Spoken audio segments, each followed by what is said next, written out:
welcome to the third episode of the Martinus Cosmology Podcast. This is a new podcast dedicated to talks and reflections on life, seen from the perspective of the Danish writer Martinus and his work. My name is Pernilla Rosell, I'm from Stockholm, and in this episode we will talk about the world situation today and how we can keep our inner balance. So we are recording this episode in the Martinus Center Clint in Denmark, and I'm very glad to once again welcome two guests to our podcast. It's Mary McGovern, whom you've met in the earlier two episodes already. Welcome back, Mary. Thank you. You are from Scotland, but you live and work in Copenhagen, Denmark. Yeah. And you will be talking to Sören Grind, from Sweden like myself, but living here in Denmark, close to the Martinus Center Clint. Welcome, Sören. Thank you. And you have both studied and taught Martinus's cosmology for many years. And in our first two episodes, we talked about various topics, including some basic aspects of Martinus's cosmology. And I can recommend you to listen to that if you've never heard about Martinus before. You can also find a lot of information and many texts by Martinus on the Martinus Institute's website, martinus.dk. We can really recommend that, can't we? And today, as I already mentioned, we would like to focus on one particular topic, the world situation, because we think that's an important topic to talk about. It's something that concerns many people. And also something that many people might be worried about at the moment. We may be afraid of wars. We have the war in Syria, for example, which has been going on for 6 years and we don't know when it's going to stop. It has consequences for many countries around the world. And there have been terrorist attacks in many countries, including Europe. And that's, of course, something people are afraid of. And we also have many refugees, obviously, who try to escape wars and economic poverty. And where other countries, like Europe and in our Scandinavian countries, people find it hard to deal with that, to deal with refugees. They talk about a refugee crisis and so on. And we have pollution and the environment and other global issues. So there are enough things actually to worry about, one might say. Yeah. But as a contrast then, we have the world picture of the Danish writer Martinus. And this is a very optimistic and positive world picture, isn't it? Yes. Where everything in the end is said to be very good, in spite of all the difficult and painful things that we have to deal with. So how can we make sense of this? How is it possible that Martinus wrote such a positive world picture?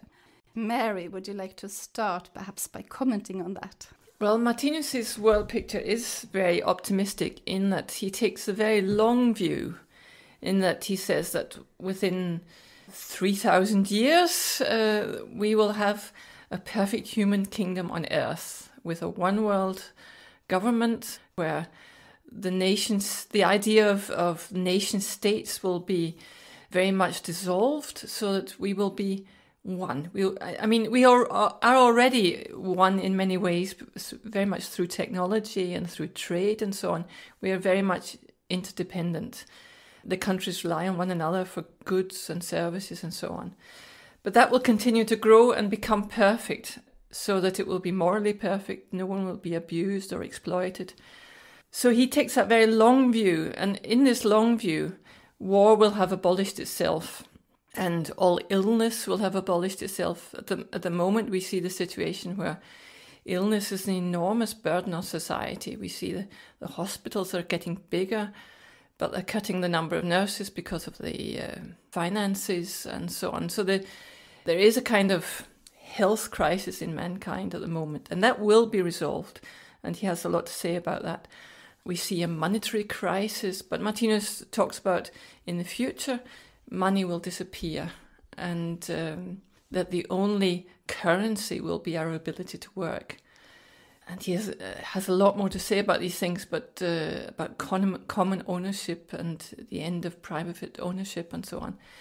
So he has this very long view that's very optimistic. But of course, we are in a position of transition. There's an enormous transition going on very many levels. And we see that we are certainly not finished with war. We see that people still believe that you can solve things by killing other people. But Martinus has a view that we live eternally and that we reincarnate and so on. So if you think you've got rid of your enemy by killing them, well, you're wrong, because they will, at least according to Martinus, you're wrong, because they will reincarnate, and they will reincarnate with the same mentality they had when they left this planet. So we haven't really changed the mentality that created this animosity. And of course, all this animosity that's going on at the moment, it's very much to do with our unfinished sides. We have what Martinus calls our animal sides and our human sides, or humane sides. And the suffering that people are experiencing at the moment contributes to developing the humane sides. Because if you've lost your leg in a war or something, or you've become blind, or you're badly burned, or, people are suffering horrendous injuries, then you will be better able to understand someone else in that situation. So, like, I broke my toe once. That's a very banal injury. But, suddenly I had to walk very, very slowly on crutches, and I suddenly got empathy for old people who were walking very, very slowly as well. And I thought, I only have to walk like this for 6 weeks. They have to walk like this all the time. So my little banal injury made me feel empathy for their situation.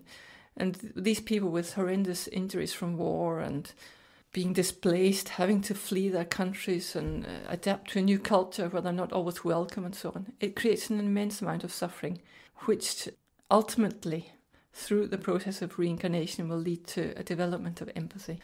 And it's empathy that will be the solution to the world crisis. Yes, indeed. And this is a lot to digest, obviously. Yeah. And as you mentioned, Mary, we see a lot of suffering in the world. Mm. Many people who are experiencing difficult and painful situations, and people who are tired of conflicts, and they want to live in peace, and they suffer from the world situation as it is today. And then, on the other hand, of course, we see other individuals in the world, and they don't seem to be satiated yet with war and conflict. They actually seem to want to fight in wars, or at least many people think it's important to prepare for wars and so on.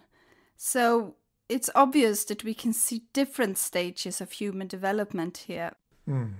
And Sören Grind, I didn't mention before that you are also a psychologist. So obviously you have a lot of knowledge about the human psyche.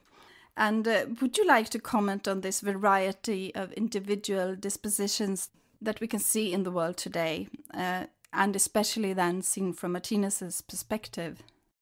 Yes, I think one of the really basic reasons, because we can see it really from an optimistic point of view, is that, as Mary said, we are eternal beings. And in this process, from every lifetime we grow. We got more and more experiences every lifetime, and that's why the experiences they don't disappear, because we have this, as Martinus calls it, super consciousness, and there all the experiences are put into a store, you could say.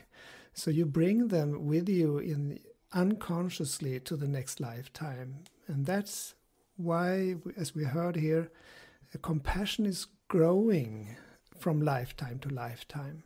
So in a way you could say reincarnation, you could compare it with the day and night.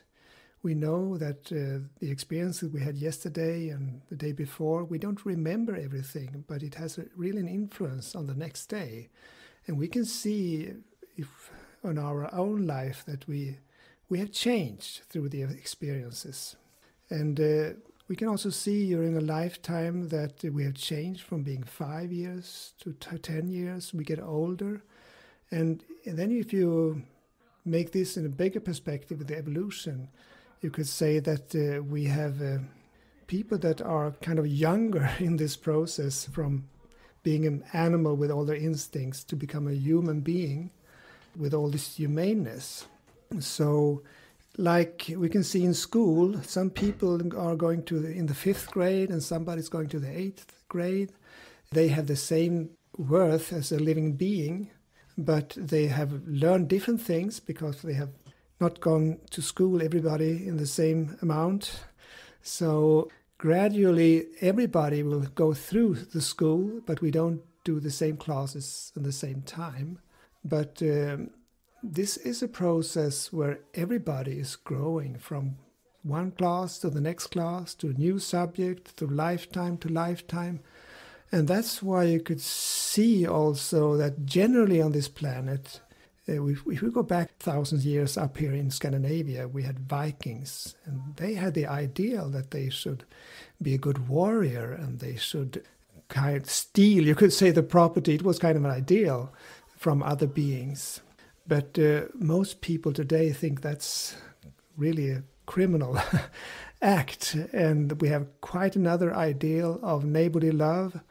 And we can see that, in fact, humaneness is growing. So more and more people are living in peaceful situations. Even if we look at this very tough situation on the planet today, there are more people living in a place on this planet where there's peace than it was 100 years ago. And if you go back in time to the 18th century, 17th century, and so on, you see more and more people living in very tough conditions and wars and so on.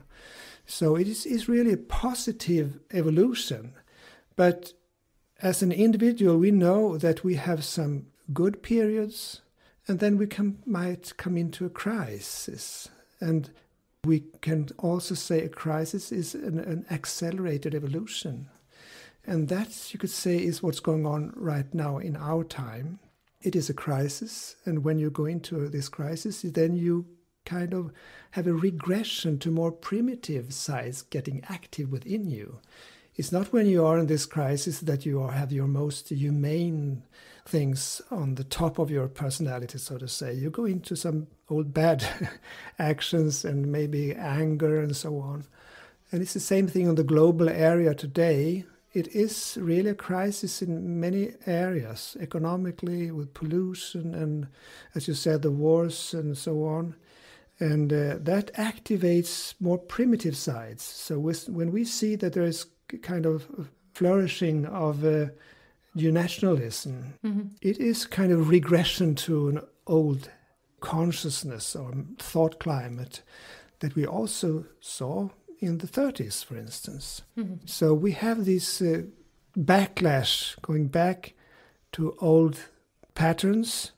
But as we know, for instance, after the Second World War, we could formulate in the United Nations the Human Rights Declaration of Human Rights. And it's a very beautiful declaration that came right after a big war.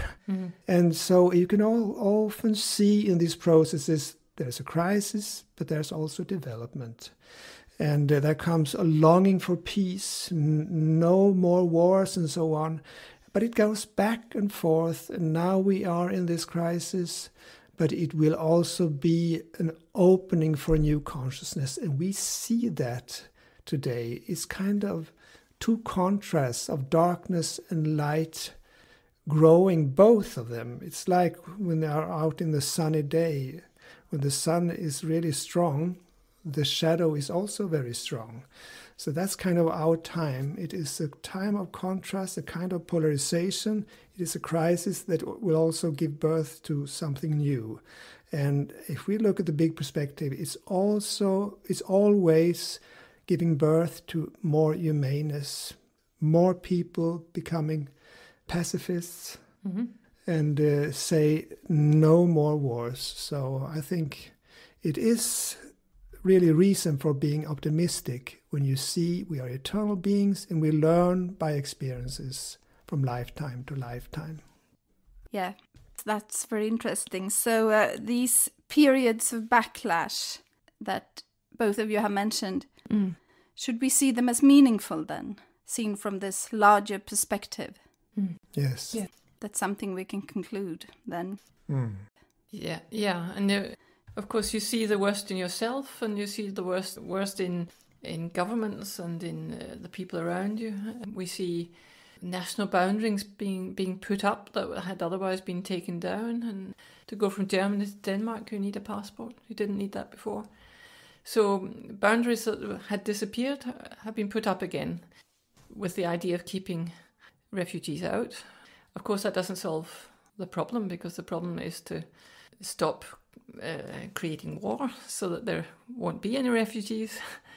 But we see a kind of flourishing of nationalism and protectionism. People want to protect their own country from what they see as needy people coming from the outside who are going to take what a particular country has. So, and of course, it is a practical problem, because millions of refugees, it's an economic problem. It's a problem for the labor force. It's a problem for housing, a problem for education, a problem for the health authorities, and so on.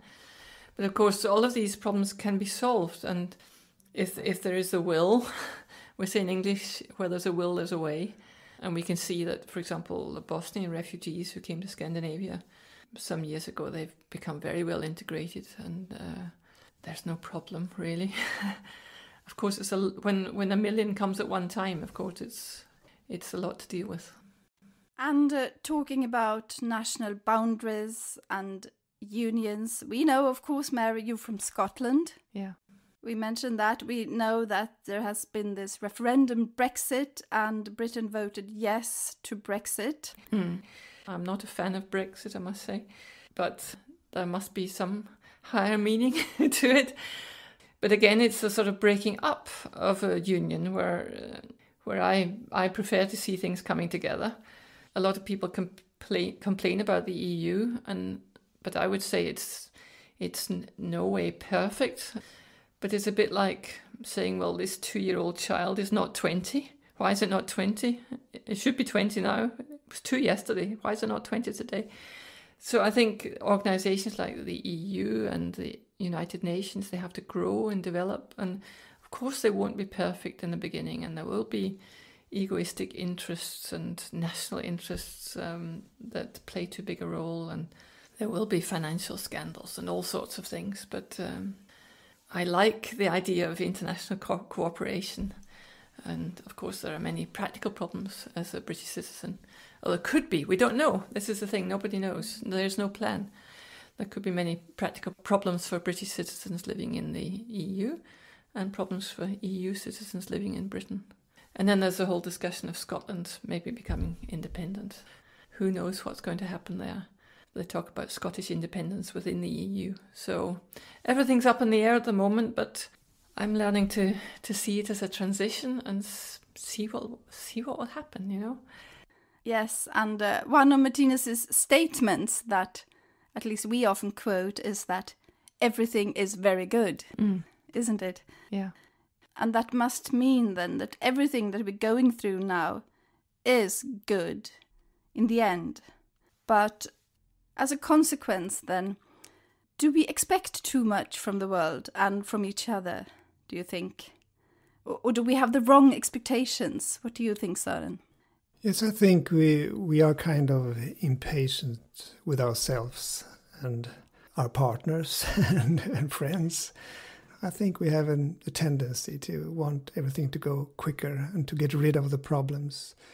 And also, if we have an illness, for instance, we can get tired of the pain and we want to get rid of the pain. And in the physical world, we have the experience that we can often solve problems outside of ourselves. If there's some problem with the house, you arrange that, or the car, or you go to the garage. So you can fix outer things with your actions. But the inner process is quite another process, because we have to grow from the inside. We cannot fix our personality or fix the evolution. We have to have like a plant. You cannot take the plant in the leaves and tear it up. You want it to grow quicker, And we have the same attitude sometimes towards ourselves and each other. So yes, the evolution of mankind is going slowly. And some people also in this, you could say New Age movements or also different religious movements, they have this idea of there will come a day, a doomsday, or a day when some people go into a new dimension, and suddenly after some years there's quite another world. So if we in this evolutionary perspective says that it is like a child growing up from being an infant to all the years up, it has to take its time, and you cannot crave that this person should be 20 when he's only 2. It's the same with EU, and it's the same with this international society, because Martinus is really showing us that we are heading for an international society. And nationalism is now activated because it should be clear that this is not the way, so to say, to go. This is creating wars and conflicts. And the only way to solve the problems of today is to create an international society. So if we look at our time, we could say that there is really a very strong tendency of internationalism on so many areas. If you look at science, for instance, people are meeting around the whole world. If you look at artists, musicians going to Africa to learn about rhythms and go to India and so on, they travel around the world, and they don't care if you are black or white, if you're a Muslim or if you're a Christian and so on, because they have their fellow interests, and that could say open up all these old borders, and you're thinking about your interest, not about the nationality. And economics is also tearing down many borders. And if we look at the young people of today, they have their friends around the world through internet, and they are meeting at these different sites, and they are from all the world. So if you, I think you said, Pernilla, about your son, and you proposed he should study in Lund, the university in Lund, and he says, no, I'm going to Hong Kong. Yeah. And it's quite natural for them just to think about being around this world. So I think it's impossible, totally impossible to stop this process towards internationalism. And to be able to really go into this new international world, there are some old thought climates or tendencies that has to be crashed. You could say they had to crash. And how can they do that? How can they become so obvious that they are against the law of life? They have to manifest. And that's what we see is kind of the death pangs, or what do you say? Yeah. When we see nationalism flourishing right now, it's coming up to the surface so we can be aware of how it is really an obstacle. It's really something stopping this, you can say, giving to around the world of all this art, science, whatever. So it is good also in a way that we are mixed from different cultures. We learn from each other. So some people, it's very easy to, when it's an acute situation with refugees, that you see the problems. But as Mary said, if we look back in history, look at the people from Yugoslavia, from Chile and so on, you go around the world and you see they have been integrated, and they are really a positive factor in our culture. So if you go out going out in Copenhagen to eat, you can go to a Chinese restaurant, to a Lebanese restaurant, you can go to all these different, so you can see internationalism growing with food and so on. I can keep on for hours talking about how this international society is growing, and we cannot stop it. It's just a temporal process where old mental habits is opening up so that we can get rid of it. And what we also seem to learn right now, as you talked about the EU and about Brexit, and it seems that we will not be able to cope with our global problems today unless we work together. Exactly. So we need to learn, don't we, how to cooperate even more internationally to solve problems connected to pollution and other global issues, don't we? Yeah, and yesterday I actually saw an opera in Copenhagen about global warming and the crisis on the earth with the pollution and the melting of the ice cap and so on. And all these problems that can't be solved by one country on its own, they have to be solved globally. And here I think the United Nations has to grow and develop to get some real power, because at the moment it has very, very good intentions, but it doesn't have so much strength. And I think it will grow and develop very much. I hope so. I certainly hope so. And according to Martinus, it will. The United Nations will grow so that it becomes this world government consisting of members of this world government or world parliament who will have cosmic consciousness. So they won't be egoists. They'll only be interested in the very best things happening for every region, every person, individual. Seeing that everybody gets the education they need, looking for Martinus talks about a new education system developing where we will look at young people and see, well, what talents do they have and what do they need to develop? And we will, of course, education will be free in this world society that Martinus talks about, and we will really nourish these children so that they develop their talents as far as they can. And in that way contribute with what they want to do and what they're best at for the benefit of the whole.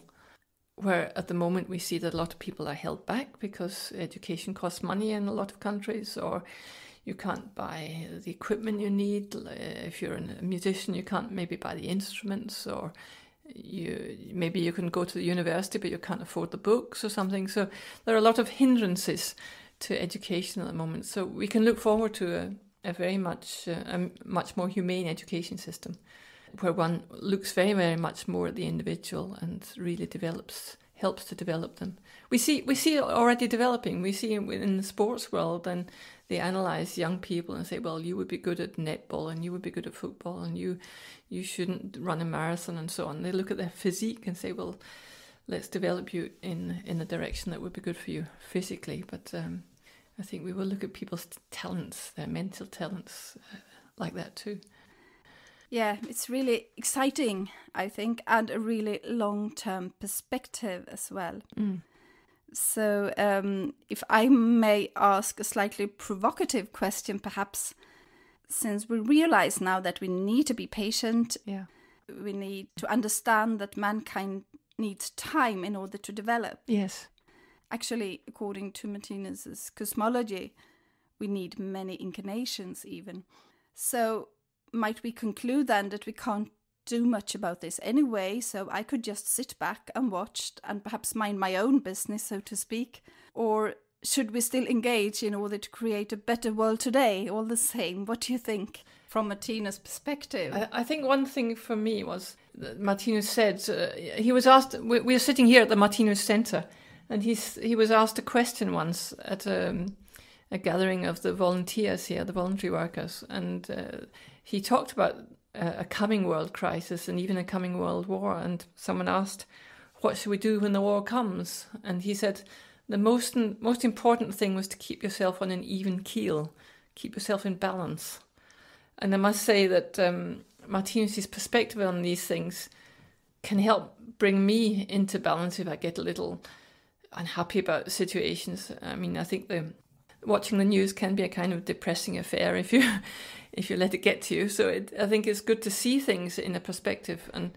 And Martinus himself, when he watched the news, he used to say, this is how God creates consciousness. And this is what's happening, that we're all gaining cosmic consciousness slowly, day by day, but year by year, life by life. We are becoming all-knowing, all-loving, all-wise. And it's like an operation. You know, if you get cut open to have a tumor removed or something, it hurts. And you get sewn together, and it'll hurt for some weeks and months maybe, and it's a very unpleasant process. But you're pretty glad to get rid of the tumor or whatever it is that's been bothering you. So we're undergoing kind of mental operation at the moment where the unfinished sides of mankind's mentality are being removed. And it does hurt. It hurts financially, it hurts it hurts in terms of world peace, in terms of wars and the refugee crisis, financial crisis, all sorts of things. So it's a bit of a bloody operation. Yeah. Do you feel that way too, Søren, that Martinus's world picture helps you to find an inner balance on a personal level? Yes, absolutely. I think it's so important for me with this, you could say, overview of life and evolution. It's like if you are going in a landscape and you are down in a valley, then you don't see so much. You only see the trees maybe around you. If you come up on a little hill, you can have an overview and you see where you're heading for. Maybe you see the city you're going to and so on. And in a way, when it's a crisis, when there are a lot of problems, it's like you are down in a valley and you don't get the overview. And then to have this word picture really helps me to lift myself up above the actions of today and see it in a bigger perspective. And what the spiritual science is always, you could say, teaching us that everything has a purpose. Everything we experience in everyday life has a purpose. It has a result of making us growing, mankind growing. And if we look at the world situation, we can, you could say, get lost when we look at the big situation. But in a way you could say you have to remember that it's not the politicians that are governing this planet. From the deepest point, you could say that every single person is just as important as everybody else, because we are all, with our thoughts, our actions, a part of this whole organism of mankind. So the people like the president of the United States or Russia or China or whatever, they are not governing the world. They are tools that could release the energies of the people of their country, the bad karma or good karma. But they can only release the energy that is immanent in the people. And all the actions, all the thoughts that we have every day are just as important as everybody else's thoughts and actions. So in that way, we are not powerless. We all have the same power with our actions today if we choose as best as we can to do neighborly loving things, doing things that gives a better environment on this planet with the way we eat or the way we use our clothes or whatever, chemicals in our household and so on, then we are, with our actions, we are giving energy to the good. And everybody can do that. So we are not powerless. We can, in fact, be a part of a new world order with our own actions, the way of working with our thoughts, our feelings. And one very important thing for me, and I think many people studying cosmology to be in this even keel, is that Martinus is really inspiring us to connect with the spiritual world. It is a spiritual world picture, and he says that we are not alone. With our physical senses, we only see physical things. But he really shows us that there is a spiritual world where we can also get inspiration, get energy, and we can get the strength we need to be in this balance in everyday life. For me, I met cosmology in a part of my evolution, so to say, where I was an atheist. I was not so used with praying, but it's growing, and gradually I can feel that it gives me the strength to handle different situations in life. So we have the different tools with prayer, the overview of life, and the knowledge that every person are just as important for creating a new world order. Every action, every day is just as important as everybody else's. Yeah, these thoughts have been inspiring to many people who study Martinus's cosmology, and it also inspires me right now, actually, to be reminded of this. And we will come back to those topics later on, I think. For example, prayer, the fact that we're not alone, and Martinus's description of God, his encounter with God, and so on. That's a really huge topic. We can't cover that now. So in order to conclude what you have talked about today, the world situation and the future world situation, which is actually a lot more positive than today's world, according to Martinus's cosmology. Is there anything in particular in the literature that you would recommend for those who are interested in reading more about the world situation? Mary, you've translated several books and articles by Martinus into English, and they're also available online for free. What would you like to recommend? If you want to read about the world situation, I would recommend reading chapter 4 of Livets Bog, the Book of Life, volume 1. And that's also available online on martinus.dk, so you can read it free of charge. If you go directly to chapter 4, it's called something like the world kingdom in the making. And then you see this whole evolution towards this completely evolved human kingdom on Earth, where you see he talks about the false business principle and the true business principle. He talks about the end of the monetary system. He talks about private ownership versus common ownership. He talks about policies of violence being replaced by policies of peace, and about the creation of good housing for everybody, education, and so on. So it's, for many people, a very visionary chapter where you get this, for me, a wonderful vision of a paradise on earth. So I can't wait, really. But it's very easily accessible, and if you've never read any Martinus before, you can go straight to chapter 4 and just read that. Actually, in Martinus' lifetime, he published it as a separate brochure, because a lot of people were interested in the world situation. So it came out as something separate. So you don't even need to read the chapters before or after. And Martinus's contemporaries, they lived before and after the Second World War and during the Cold War. They experienced difficult times as well. It might be good to remind ourselves of that. We tend to be occupied with our own times only.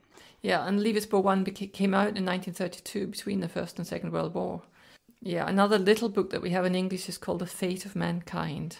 It's a small book, number 1, which is also on our homepage and is also available in print.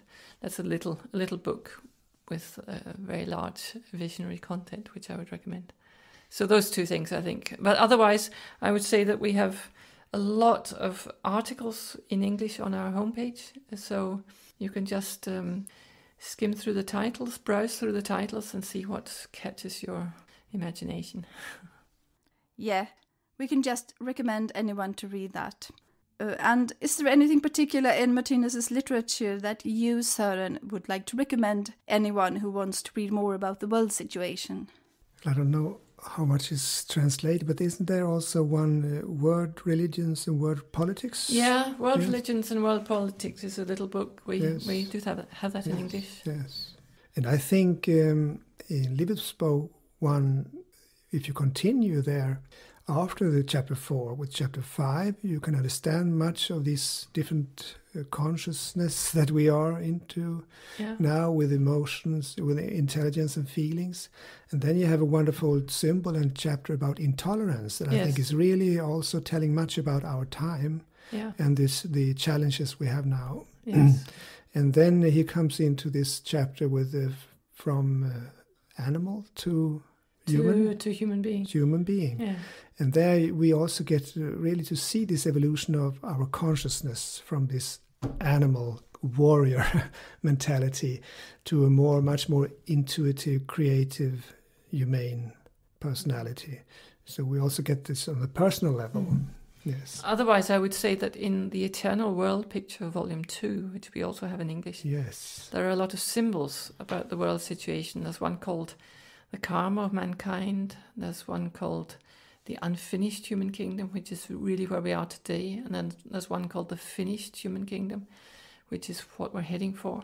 So and we have intolerance, as you just mentioned. That's very that's vivid. in volume 1, yeah. Symbol that very early as well. Yes. So and they are also, because they're available on all the symbols and brief explanations. They're on the homepage as well. Yes. Exactly. Yep. Right. So as you can see, many things to read and reread actually to get inspiration, even if you have read them. Yes. As many of us have experienced. So I think it's time to wrap it up for today.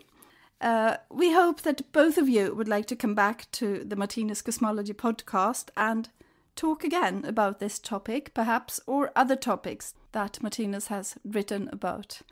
Thank you so much for joining us, Mary McGovern and Søren Grind. Thank you. And goodbye for now from the Martinus Center Klint in Denmark.